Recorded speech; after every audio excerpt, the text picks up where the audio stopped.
The truth of the matter is that most people don't realize that the majority of people suffer their first major heart attack on Monday morning between 8 a.m. and 9 a.m.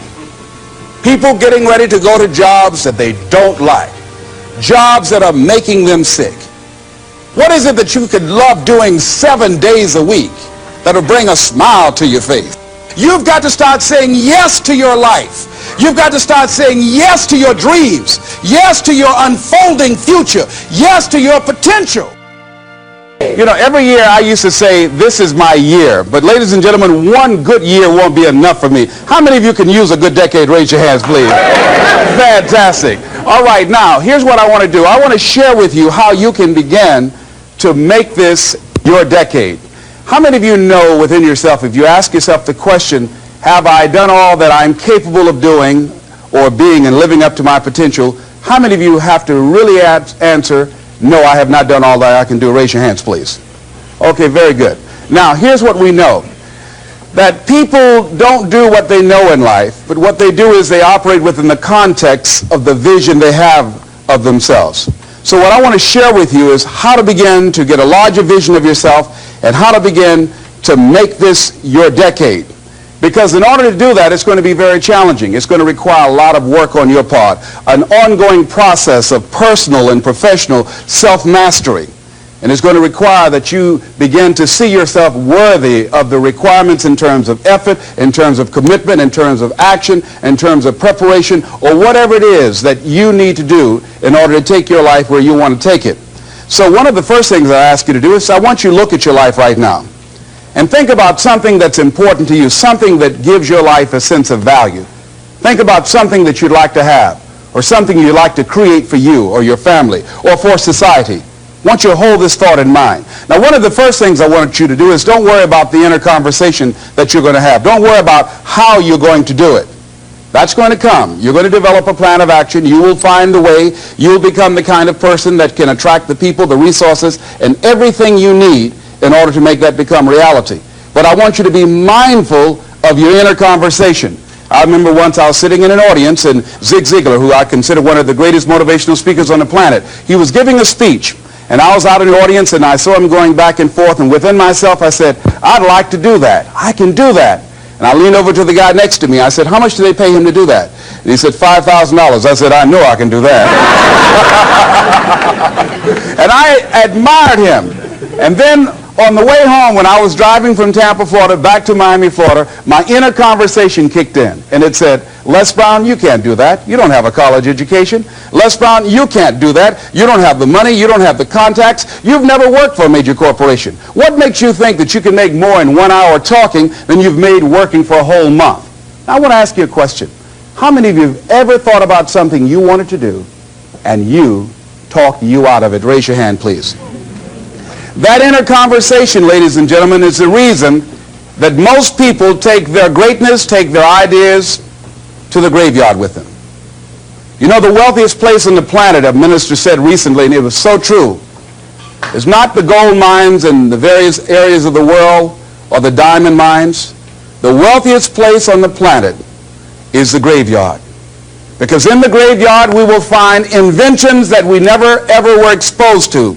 Ideas, dreams that never became reality, hopes and aspirations that were never acted upon, because most people allow that inner conversation, for whatever reason, to keep them from ever pursuing their goals. So let us begin to look at what's required in order to make this our decade. Why is it that most people don't ever reach their goals or live up to their true potential? One is fear. And there are only two kinds of fears that we're born with. The fear of falling and the fear of a loud sound. All other fears we learn, like the fear of failure. The next is the fear of success. That's one of the major challenges I had to deal with. I was working on a major project, and after it began to grow and it was extremely successful, I panicked and I walked away from it and gave it to someone else because I didn't believe that I could handle it. The other thing that keeps most people from reaching their goals is that a lot of people become comfortable. They stop growing, They stop wanting anything. They become satisfied. They stop looking at ways in which they can improve themselves. They stop putting things in front of them. I was reading something by a great man, George Bernard Shaw, and he said something to the effect that to have succeeded is to have finished one's business on earth. Like the male spider who is killed by the female spider the moment he has succeeded in his courtship. And he goes on to say, I like a state of continual becoming with a goal in front and not behind. I remember after giving a speech at a major corporation, a gentleman came up to me who was up in years, and he said, you know, that's real great motivation for you young guys, but I've done all my work. There's nothing else for me to do. I said, oh yes, you've got a lot to give. You have a lot to offer. The fact that you're still here means that your business is not through yet. The other thing that keeps us from reaching our goal is not feeling worthy. That's where a lot of people get stuck. Because see, when you don't feel worthy of your goal, you will begin to unconsciously engage in self-destructive behavior, like procrastinating, constantly putting things off, squandering your time, and that's what life is made of. Something else that keeps us from reaching our goal, and that is many times because we spend so much time complaining and blaming everybody or everything. I'm reminded of a friend of mine who talked about the fact that one day he was walking by this house and some people were sitting on a porch, and there was a dog on the porch, and this dog was just moaning and groaning. So he was curious, and he asked the owner, he said, why is this dog moaning and groaning? And the owner said, because he's laying on a nail. He said, well, why doesn't he get off? He says, it's not hurting bad enough for him to get off. How many of you know people who moan and groan and complain about life all the time, all right? They might moan and groan about their job. I'm sick of this job. I'm sick of you. And they just moan and groan and complain all the time and never do anything about it. They haven't got to the point where they're sick and tired of being sick and tired. They just have enough energy to complain about it, and they consider that, in fact, they believe that that's equivalent to doing something about it, just complaining. No, that can't get you where you want to go. That cannot create your reality for you. The other thing that keeps most people from realizing their true greatness and their true potential, circumstances, their environment. There are many people who believe because of where they're born, because of the area where they are in life and where they find themselves, that's all they know. Given my circumstances, ladies and gentlemen, I shouldn't be doing what I'm doing right now. See, I know something about you, even not knowing you, that you've got greatness within you. You have the ability to do things that you can't even begin to imagine. You have talents and skills in you that you haven't even begun to reach for yet. No one could have convinced me, given my circumstances, given my background, that I would be doing what I'm doing right now. I was born in Liberty City on a floor on 62nd Street, my twin brother and me. When we were 6 weeks of age, we were adopted. When I was in 5th grade, I was identified as EMR, labeled educable mentally retarded, and put back from the 5th grade into the 4th grade, and stayed in that category until I got out of high school. I have no college training, but here's what happened. I had an intervention in my life. A man who saw something in me at a time that I did not see something in myself. I never forget being in his class one day waiting on a friend of mine who was there to rehearse for a play. He did not show up, and he asked me to go up to the board and write something on the board. And I said, I can't do that, sir. He said, why not? I said, I'm in a special education class. He said, what do you mean? I said, go up to the board and write what I'm about to tell you. I said, I can't do that, sir. Why not? I'm educable mentally retarded. And he came from behind his desk. He said, don't ever say that again. Someone's opinion of you does not have to become your reality. And that changed my life. It was Oliver Wendell Holmes who said that once a person's mind is expanded with an idea or a concept, it can never be satisfied to going back to where it was. So some of you are going to experience a breakthrough. Some of you are going to go back and look at your dreams and brush them off. Some of you are going to begin to look at yourself and say, hey, look here, I know I have not done all that I can do. Whatever goal that you have in mind, I want that to be a goal that will challenge you, something that will make you stretch. It was Osborne who said, unless you attempt to do something beyond that which you've already mastered, you will never grow. What is it that you looked at some point in time and you decided that you couldn't do it? That you talked yourself out of it? Whatever it is, bring it back out there. How are you going to do it? That will come to you in due time. So you don't get in life what you want, ladies and gentlemen. You get in life what you are, not what you want. And see, the good news is that we can always become more by working to develop ourselves. So the first process of making this your decade, you've got to begin to take a look at your life and look at where are you right now? What are your strengths? What are your weaknesses? What gives your life a sense of fulfillment, a sense of joy? What does a full, rich life means to you? What is it that you could love doing 7 days a week that'll bring a smile to your face? Think about that. In all the areas of your life, your professional life, your personal life, your family life, your spiritual life, what is it that you'd like to have? Once you begin to determine that, that takes you to the next step. And that is, once you decide what it is that you want, now you've got to decide that you deserve that. Repeat after me, please. I deserve the best that life has to offer. I deserve to find my purpose in life. Shake somebody's hand on your right and left and say, find your purpose.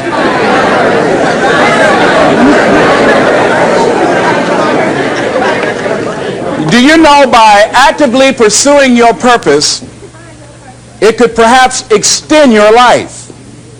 The number one killer in this country of all the diseases we have, heart disease. That's the number one killer. And if you ask most people, when is it that the majority of people have their first major heart attack? Some people will tell you as a result of obesity, or smoking cigarettes, or high cholesterol, or high blood pressure. And all of those are contributing factors.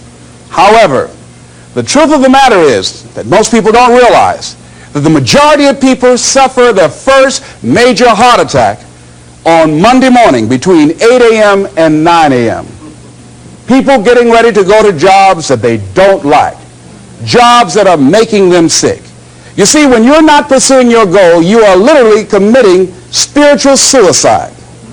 When you have some goal out here that you're stretching for and reaching for that takes you out of your comfort zone, you'll find out some talents and abilities you have that you didn't know you have. I started speaking just to elementary school kids because I knew they didn't know what I was talking about. And they gave me all kind of standing ovation. We like you, yeah. Then I graduated up to junior high school and then to senior high school and then to various community groups and church groups and civic associations and then to colleges and to businesses.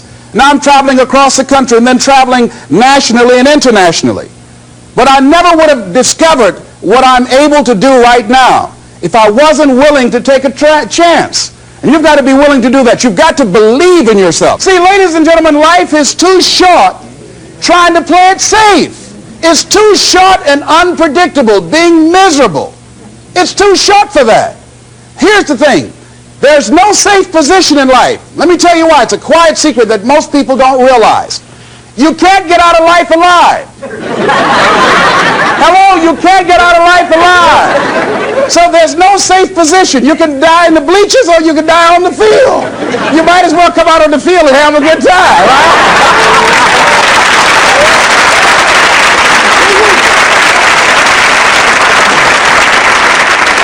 So if you want to make this your decade, you've got to decide to be bold. See, you got to be bold in life. You got to take life on. I remember I was at a major corporation. I had to give a presentation, and there were two guys sitting across from me, and the guy said to the other fellow, looking at the last two finalists, and that involved my firm and their firm, said, listen, looking at the credentials, this guy doesn't have any credentials. We have an advantage here. We've got 2 PhDs between us. I got up and I went in the bathroom and started talking to myself. I said, Les Brown, what do you care about their 2 PhDs? You have 6 children and a mama to take care of. And I went in that meeting, and first of all, I went there walking bold, looking good, feeling good, and smelling good, all right?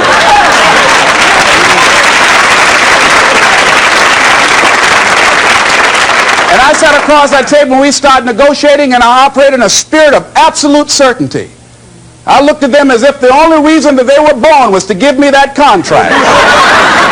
They survived 1 out of 9 million sperms to carry out this transaction. And I got the contract. Hello.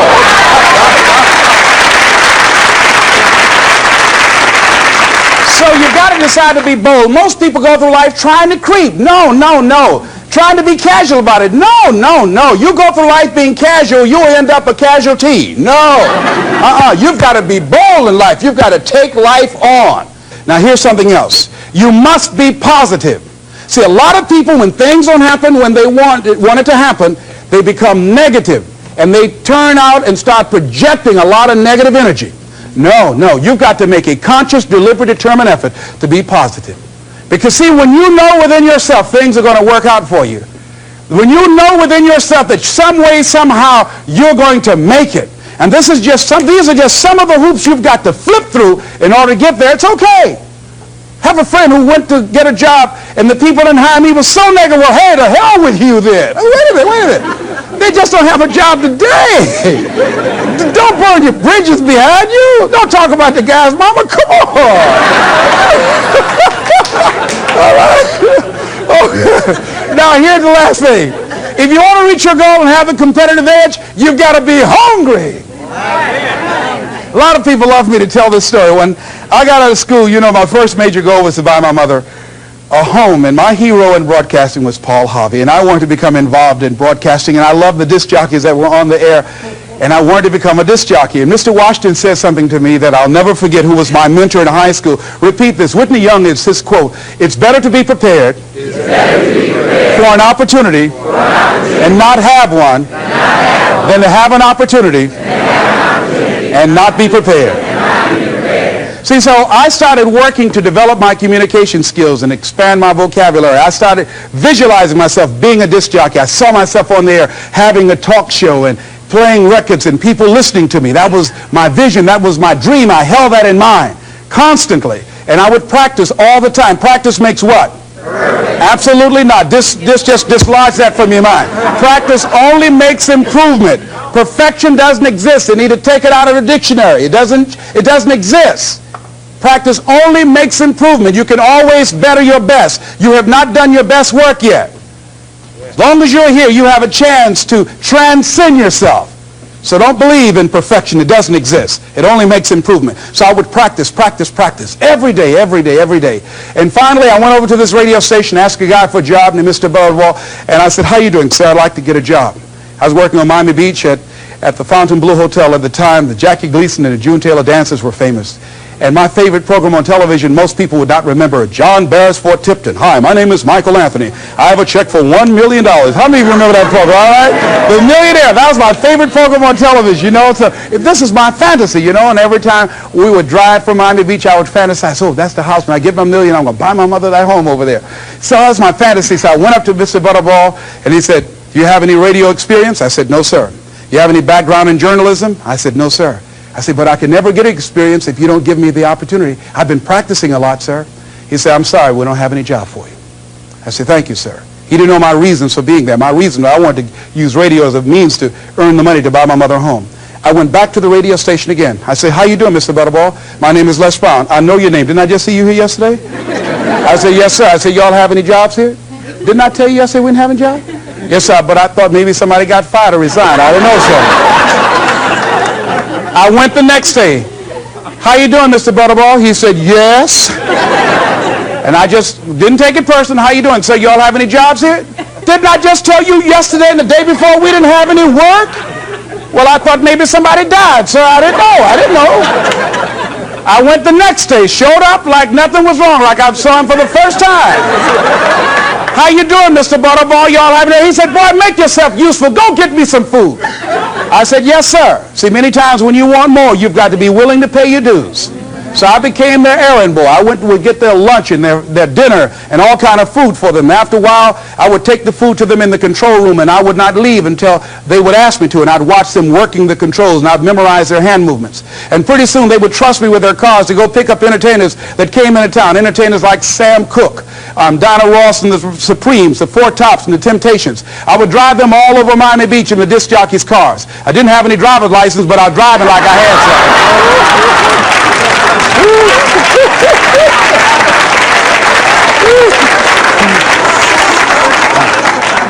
one day I was at the radio station, and a guy by the name of Rock was drinking while he was on the air. It was a Saturday afternoon. I was the only one there. None of the other jocks were available. And I was looking at him through the control room window, saying, drink, Rock, drink. Drink, Rock. I'd have gone to get him some more if he'd asked me to. Drink, Rock. Pretty soon the phone rang. It was the general manager. I said, hello? He said, Les, this is Mr. Klein. I said, I know. He said, Rock can't finish his program. I said, I know. He said, would you call one of the other DJs to come in? I said, yes, sir. I hung the phone up. I said, now he must think I'm crazy. I called my mom and my girlfriend, Cassandra. I said, y'all come out on the front porch and turn up the radio. I'm about to come on the air.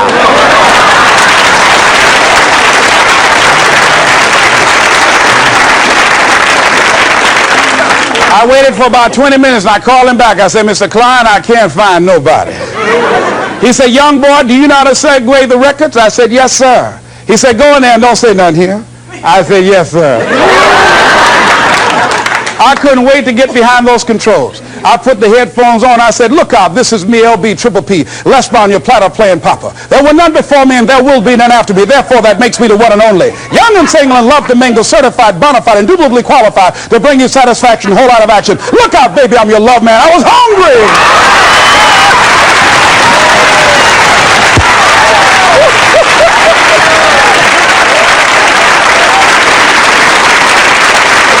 You feel better when you are able to have charge of your destiny, doesn't it? Gives you a good feel. It gives you choices. You can do more things. See, my first major goal was to buy my mother a home. I feel like Abraham Lincoln, who said, all that I am and all that I ever hope to be, I owe to my mother. And I said to my mama one day, I said, Mama, when I become a man, I'm going to buy you a home. And you won't have to go to work every day. You won't have to work. You just sit down, Mama.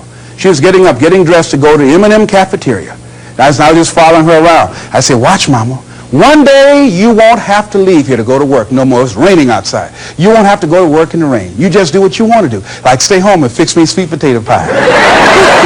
My mama fixed the kind of sweet potato pie you can't eat with your shoes on. You have to take your shoes off so you can wiggle your toes, all right? But that was my dream. That was my passion. I saw that, and that drove me. That was my reason for being. So one of the things, in order to make this your decade, in order to reach your goals, you've got to find some reasons that make you strong, some reasons that will make you hang in there when times get rough, because they're going to get rough. It's going to be very challenging. Whenever you decide that you want to grow, whenever you decide that you want to go to another level, all hell will break loose. Everything that will happen, the other that can happen, will happen, and at the worst possible moment. They call it Murphy's Law. See, whenever you decide that you want to go to another vibration, it's like when you get into an airplane. The first thing they tell you to do is do what? Fasten your seatbelt. Because you're going to experience some turbulence when you're going up. And some of you are already experiencing that turbulence. Don't be frightened by that. See, whenever you decide you want to go to another level, you've got to fasten your psychological, your mental, and your spiritual seatbelt. Because there's going to be a while before you experience a comfortable altitude. You're going to get there. It's there. But you've got to go through this phase here. This is how you grow. This is how you develop. See, life is like a roller coaster. Sometimes you're up, sometimes you're down. Sometimes things go well, and sometimes they don't go well. But in the down moments, that's when you discover who you are. During the down moments, see, in this prosperous time, you put it in your pocket. In the lean times, you put it in your heart. And that's when you discover who you are.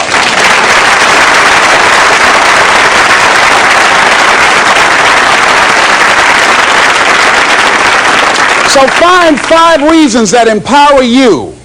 Why is it that you deserve your goal? What are the 5 reasons that you won't give up?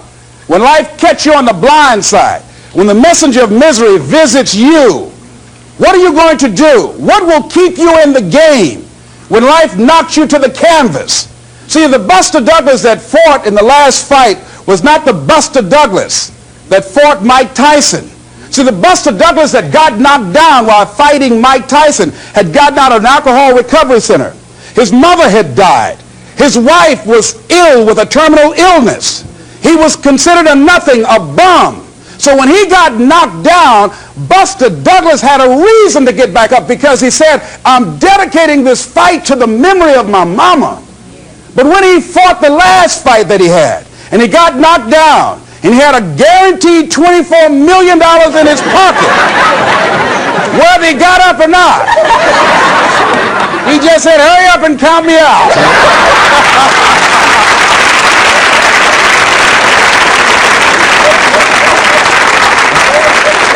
And I don't blame him.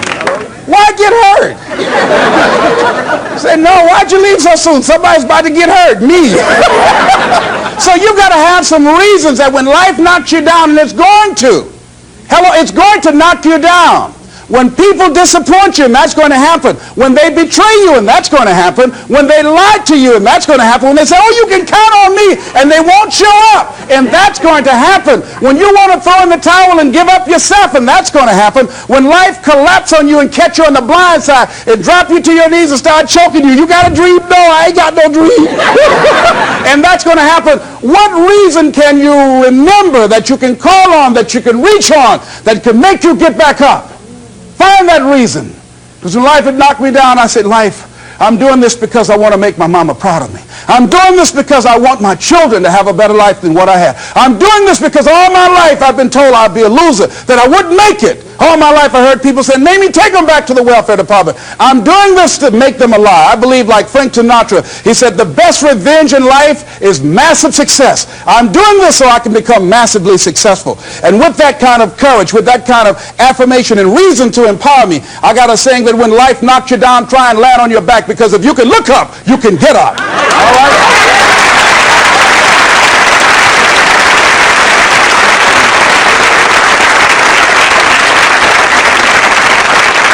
So when you run out of money, when things don't work out for you, when things happen that you could not anticipate, what are the reasons that you can think of that can keep you strong, that can keep you in the game, that will be your rod and staff to comfort you, that can be your bridge over troubled waters? Those reasons are very important. Nietzsche said, if you know the why for living, you can endure almost anyhow. So find out the reasons that you do what you do. Find out the reasons that will make you strong, that will make you walk by faith and not by sight, that will make you pursue your dream when everybody is against you or don't believe in you no more. And let me tell you something, that's a lonely feeling. It's a lonely feeling, particularly people that you're doing it for, or people that stand to benefit the most, or people who should be the #1 members in the encouragement club, but they end up saying, you can't do it, and they become members of the discouragement club. Oh, it hurts very badly. I know what that's like.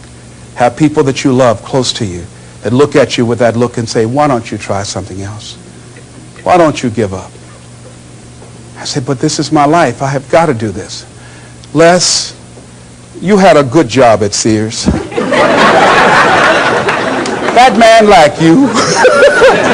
Mama, I can't go back to Sears. I can't do, I got to be my own boss. I can't do that. I mean, you know, it's ladies and gentlemen, you know, when you work on a job that's dead end, you can see the ceiling already. It's like going in the middle of a movie.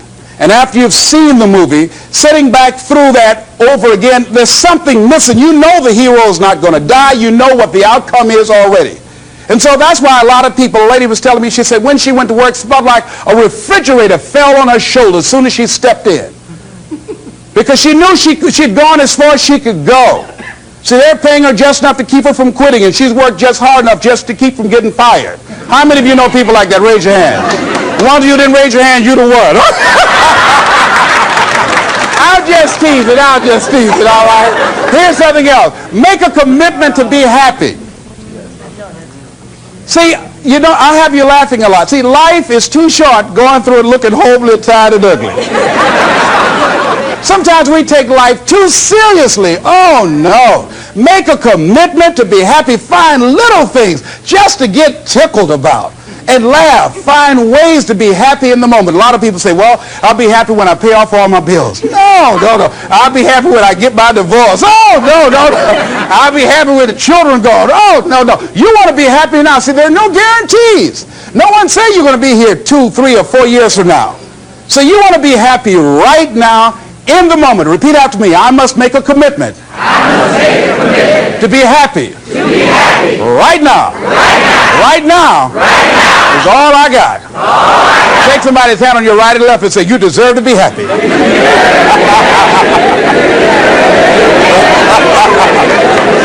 Make a commitment to be happy, because life now has new meaning for you. Just enjoying the sunset, or just looking at life, or looking at nature, going for a walk. It's the little things in life that counts. Here's something else that you want to begin to do in order to make this your decade.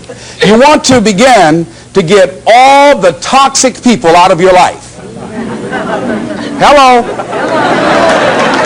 Energy drainers, get them out of your life. See, ladies and gentlemen, it takes a lot of energy to reach your goal. It takes a lot of emotional, mental, and spiritual energy to reach your goal. And you can run faster with 100 who want to go than with one around your neck. So there are two kinds of relationships. Sid Simon talks about this. Nourishing relationships and toxic relationships. Nourishing relationships are the relationships that inspire you. They motivate you. They bring the best out of you. Toxic relationships are relationships with people that always criticize you. All they can do is find fault. All they can do is just exploit your weaknesses. All they can do is remind you of the mistakes that you've made in the past. These people are bad for your health. Toxic people can run your blood pressure up. One apple can spoil a whole barrel. One negative energy drainer can spoil your whole life. I know people whose lives have been ruined because somebody wasn't good for them. See, there's some people that aren't good for you. Hello? They aren't good for you. You've got to get them out of your life. See, a lot of people put up with a lot of foolishness because they don't want to die by themselves. Here's what I believe. I believe in a one-to-a-box theory.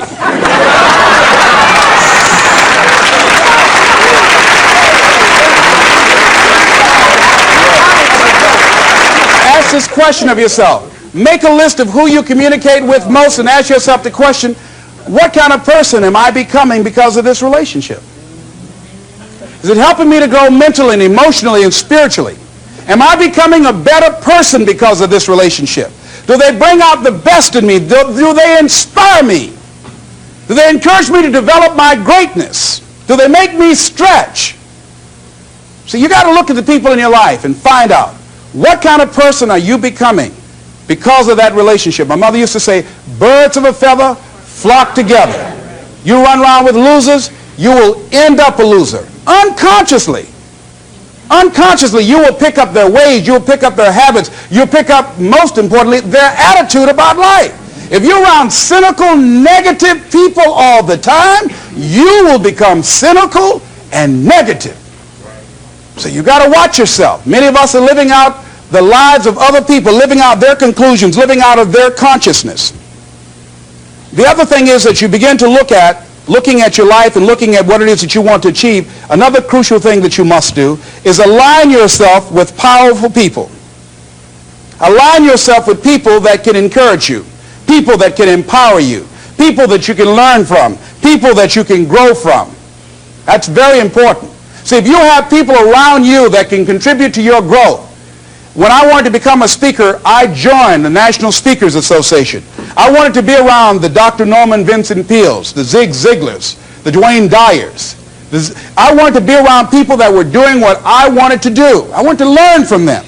And you want to do that too. You want to align yourself with people who think like you, people who dream like you, people who want more out of life, people that are stretching and searching and seeking some higher ground in life. As opposed to the majority of people. Somebody said, always strive to get on top in life because it's the bottom that's overcrowded. And so you don't want to be on the bottom. See, it's easy to be on the bottom. It doesn't take any effort to be a loser. It doesn't take any motivation, any drive in order to stay down there on a low level. But it calls on everything in you, ladies and gentlemen. You have to harness your will to say, I'm going to challenge myself. Sometimes I have to pull myself out of bed and say, come on, Les. Things I know I should do, I don't do. Things I shouldn't do, I do. I found that the biggest enemy you have to deal with is yourself. There's an old African proverb that says, if there's no enemy within, the enemy outside can do us no harm. So think about that.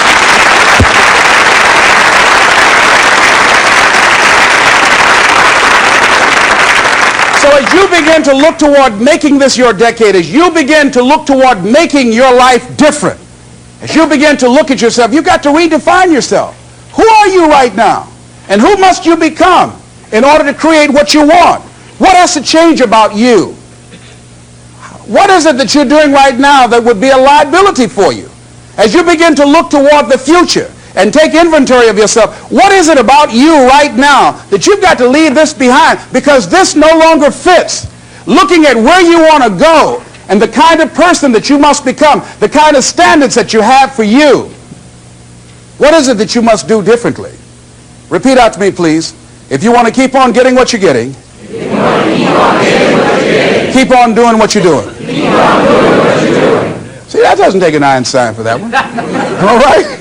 It makes sense unless you change your pattern, unless you change the way you're thinking, unless you change your behavior, you're going to continue to produce the results in your life. See, all of us are winners, but some of us are producing results that we don't want. And so all you have to do is look at your game plan, look at your strategy. How is it that you have been being? What is it that you've been doing to produce this? So you're the director, you're the producer, you're writing the script, you're the star of your life. And as you begin to look at your life, you can decide whether or not it's a smash or whether or not it's a flop. That's in your hands. Look at your life, look at where you want to go. Don't worry about your circumstances. Don't worry about your age. I have a friend who's up in age, over 70, and she wanted to build a multi-million-dollar complex. The name is Dr. Johnny Coleman. Lenders and bankers say, you can't do that, you're too old. She ignored them. That building now stands, ladies and gentlemen, a multi-million-dollar structure. But there are a lot of people who would have listened to that. There are a lot of people that would not have even gotten to that point. They would have talked themselves out of even going down to the bank to ask for it, because they've already said no to themselves. See, it's time now. If you want to make this your decade, you've got to start saying yes to your life. You've got to start saying yes to your dreams, yes to your unfolding future, yes to your potential, as opposed to saying no. See, 87% of our self-talk is negative. So you've got to make a conscious, deliberate, determined effort to say yes to your dreams. Why not? Why not me? Don't spend time like most people going through life complaining. Don't try and get on talk shows and tell everybody how life has done you wrong. Here's what's happening in the audience. 80% don't care, and 50% glad it's you.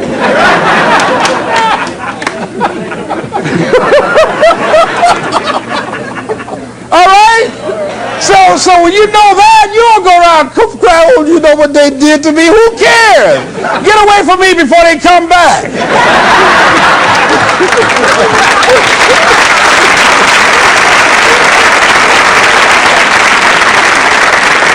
I had a friend of mine that said something that's very important. He said, hey, it doesn't matter what happens to you. The only thing matters, what are you going to do about it? That's all that matters. Okay, life knocked you down. What are you going to do about it? How long are you going to sit there and say, you know what they did to me? How long? Who wants to hear that racket? Use that energy to get up from there and move on and get on with your life. You got to learn to let the past go so you can grow. Many people never act on their dreams because they allow their past experiences to determine what their possibilities are. Whatever you've done in the past, that's not a reflection of your possibilities. That's just a reflection of your consciousness. That's just a reflection of your development and your growth. The future is unfolding for you right now. The future is unlimited for you right now. No one knows where you can go. No one knows what you're capable of or what's possible for you. You don't even know that. I had no idea, ladies and gentlemen. No one could have convinced me that I was able to do this. I'll never forget, I was speaking in Detroit, and a high school friend of mine saw me afterwards, and he was backstage. He said, I can't believe it's the same person. And I thought for a moment, and I said, it's not. The person you know, he's gone. He doesn't live here anymore. We have the power to change our personal history, changing the direction of our lives, changing our thoughts, changing where we want to go, exploring new horizons. So as you begin to look at this decade and affirming that this is your decade, as you set goals that will make you stretch, that will bring out the best in you, as you begin to remove the negative, toxic people from your life, as you decide to take some chances in life, and that's one of the things that's very important. Viscard said, if you're not willing to risk, you cannot grow. And if you cannot grow, you cannot become your best. And if you cannot become your best, you cannot be happy. And if you can't be happy, then what else is there? I'll never forget when I reached my first major goal of buying my mother that home. I'll never forget what it was like. And you're going to have this experience when you reach some major goal. When I drove up to the house and I got out and I gave Mama the key. And I said, Mama, this is for you. I'll never forget the look on her face. She said, oh my God. No one could have convinced me when I adopted y'all that this would happen. She said, oh, thank you. She said, and you. You caused me so many damn problems.